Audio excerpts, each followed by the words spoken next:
I wanted to do a video today talking to you guys about winter coats and outerwear.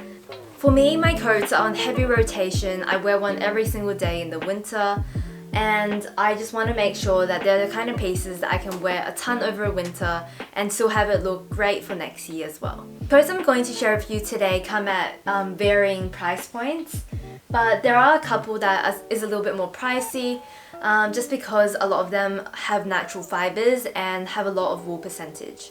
Before we get started, I'm going to share with you a couple of tips that I personally use when I'm shopping for a new coat. I always like to look for coats that have at least 50% wool in them. I'm definitely a natural fiber kind of person. I think they're warmer, I think they're more comfortable, and they also just look a lot more luxurious as well. I also always try to look for a coat that can be dressed up for work and also can be worn casually with joggers or sneakers. Tip number 3 is if you want to look a bit taller, I find that a longer coat oftentimes just feels a little bit more elongating, and I also find that a longer coat can look more expensive and just elegant in general. If you're looking for a really good winter coat and you're not looking to spend a fortune on the coat, I definitely would recommend mango coats. At the price point, I definitely think mango coats are some of the best out there. So I did get both of mine on sale. They were probably both 50% off when I got them at different points in time. This coat definitely gives me city vibes, and I feel like I would wear it layered over like a professional outfit for work. I go looking for mango coats with at least 45 or 50% wool. I usually find those coats to be incredibly good quality. I've actually tested quite a few mango coats, and all of them have been incredibly nice, especially when they have that like 40-50% wool percentage in them. If I show you this coat up close, you'll see that there's a caramel material kind of woven in with the grey. It feels quite dimensional, and the fabric definitely looks very nice. I'm incredibly happy with this one, and the quality of it is so much nicer than so many H&M, Zara coats that I've seen, which, to be honest, I just haven't been incredibly impressed with while I was looking around and seeing what was out there. The next mango coat is this one that is unlined.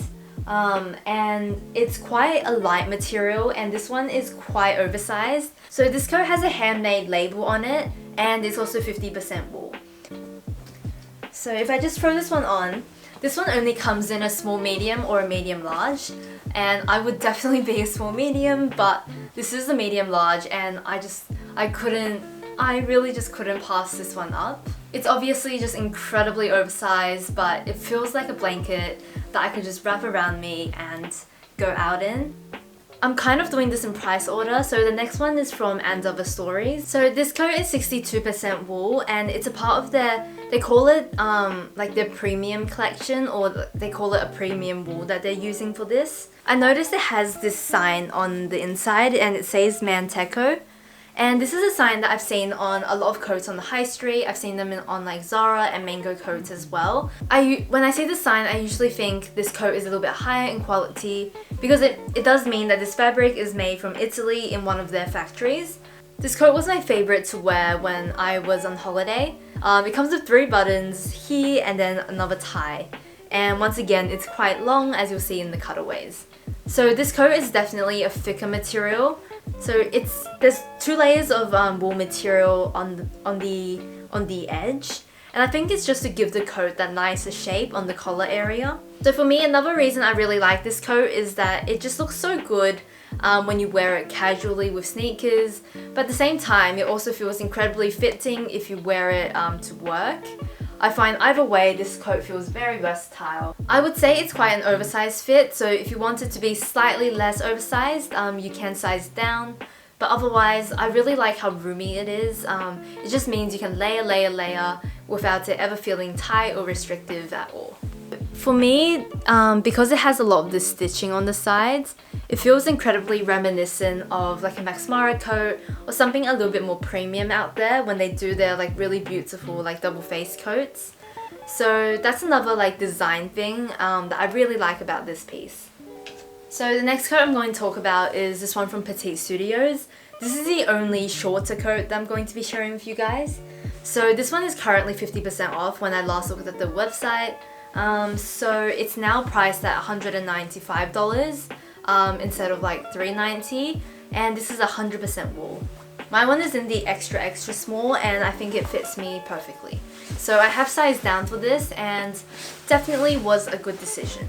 Even though it's 100% wool, this material doesn't feel like the softest out there. It's by no means like uncomfortable or scratchy, it's just a little bit rougher than some other wool materials that I've seen. I love the design of it, and the color is also stunning. This belt is my favorite thing about this coat. I've just never seen anything like this, and I just think the houndstooth is such a beautiful contrast to the blue color. I talk about Sezane a lot, and one of the pieces that I've always wanted to try from them are the winter coats. So I decided to pick one in a very classic style and color to try. This is a coat that I will wear both to work and on casual days as well. So of all the coats I've shown you today, I think this is one of my favorite fits. I think it's a little bit oversized with the drop shoulder without being too oversized. The sleeve length is really perfect on me. It's not super long. It's quite a relaxed and casual style, but it's in a really classic color. Everything about this coat feels like it hits the mark, from fit to color to style. I forgot to mention this coat is actually 70% wool, so it's a little bit more wool than the one from End of Stories. It's also a little bit more expensive, not a lot. They're actually starting to get quite close in price point. Of all the coats I've shown you, this also feels like one of the thicker options as well. And honestly, it just feels very comparable to the End of Stories. If I get in a bit closer, I really feel like you can't see it well. But there's also the stitching on it, where two pieces of wool have been kind of joined together. It's definitely thicker, like on this side panel where you have the two layers of wool. And once again, this is something that I noticed a lot of like higher end coats do. And for me, it just kind of feels a little bit more expensive because of that. This coat is in the size 34, and I would say it's true to size. So this is the first coat I wanted to talk about from Mute by JL. As you can see, there's definitely a bit of a purple undertone, but at the same time it does feel like the base of it is like grey, so it does still feel quite neutral. So this coat is 70% merino wool. It definitely feels softer than the other coats I've shown you from Sezane and from End of Stories, but I will say Mute by JL coats are a big price jump from the other ones that I've shown you. These coats are double the price point of the other coats, so I would be expecting nothing less than like really beautiful quality.